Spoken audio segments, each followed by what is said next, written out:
आप कहिएगा गुरु महाराज को पूजा क्यों करेंगे, सत्संग क्यों करेंगे?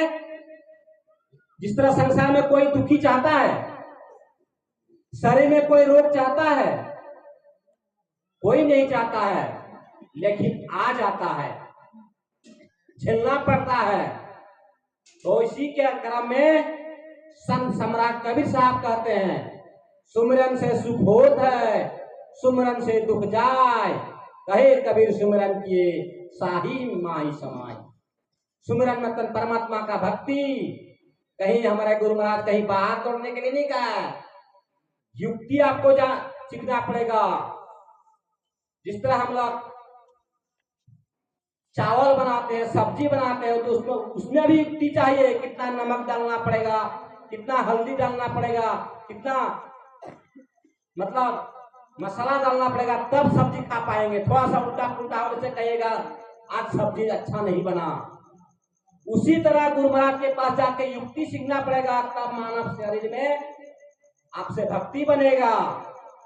हनुमान को देखिए, आप हनुमान को देखे होंगे, जहां कहीं भी हनुमान का मंदिर है उसका सर झुका हुआ है।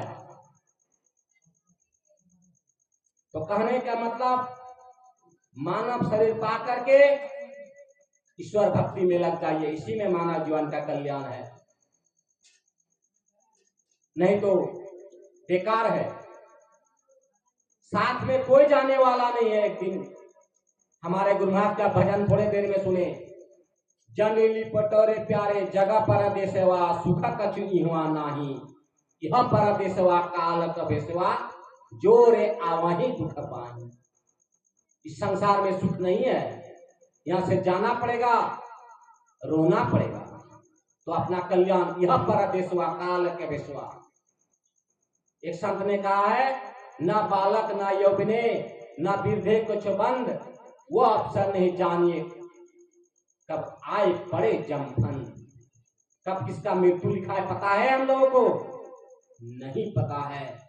न बालक में मरेंगे, न जवानी होके मरेंगे, न बुढ़ापा होके मरेंगे, गारंटी है? महल बना पाएंगे कि नहीं, बढ़िया गाड़ी खरीद पाएंगे कि नहीं, ये प्रश्न है। लेकिन मृत्यु निश्चित है, मौत निश्चित है, एक दिन जाने पड़ेगा, ये तो एकदम सुनिश्चित है।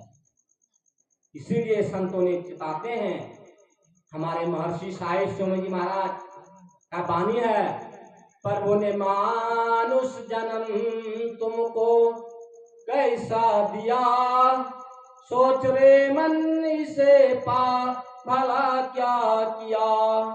प्रभु ने मानुष जन्म तुमको कैसा दिया, सोच रे मन इसे पा भला क्या किया। तरसते हैं इसके लिए देवता, इसकी महिमा है कैसी तुम ही अब बता। तरसते हैं इसके लिए देवता, इसकी महिमा है कैसी तुम ही अब पता। हाय ऐसा अमोलक रतन खो दिया, हाय ऐसा अमोलक रतन खो दिया, सोच रे मन इसे पा भला क्या किया।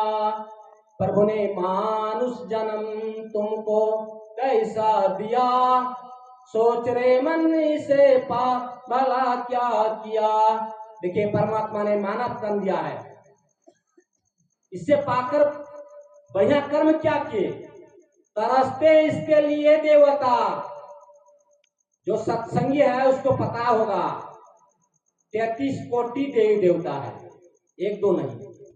वो भी मानव शरीर पाने के लिए तरसता है। इसके बारे में एक ऋषि ने फिर एक जगह लिखा है, मिंदुनाथ महालिंगं शिव शक्ति निकेतनम देहं शिवालयं प्रततं सिद्धितं सर्वदेही नाम। ये शरीर ठाकुरबारी है, इसको पवित्रता से रखना चाहिए। इसमें मांस मछली नहीं खाना चाहिए, खैनी बीड़ी सिगरेट कुछ नहीं खाना चाहिए। ऋषि ने कहा है, ये शरीर को बिंदु नाथ महालिंगम शिव शक्ति निकेतनम देहं शिवालयं, मतलब इस शरीर शिव का घर है। और एक जगह संत उपनिषद के बात है, देवस्ता सर्व विद्यास्ता देवस्ता सर्व देवता देवस्ता सर्व तीर्थानि गुरुवाक्यं लभ्यते। इस शरीर में सब कुछ है, आप करके देखिए। सर के ऊपर को कहता है ब्राह्मंड, जिस तरह हम लोग आंख का भ्रू जो है उससे ऊपर ब्राह्मंड और आंख से नीचे पिंड, आप ध्यान करके देखिए। जिस तरह नवा इस शरीर में जो 10वां द्वार है आंख के बीच में है। 10वां द्वार क्या क्या? 2 कान, 2 नाक,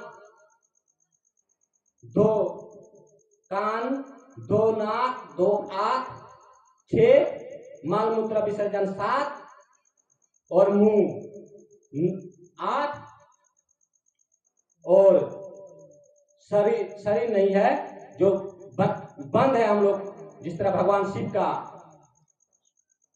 तृतीय नेत्र है उसी तरह हम लोगों का भी है, वो खुलेंगे कैसे? ध्यान के द्वारा।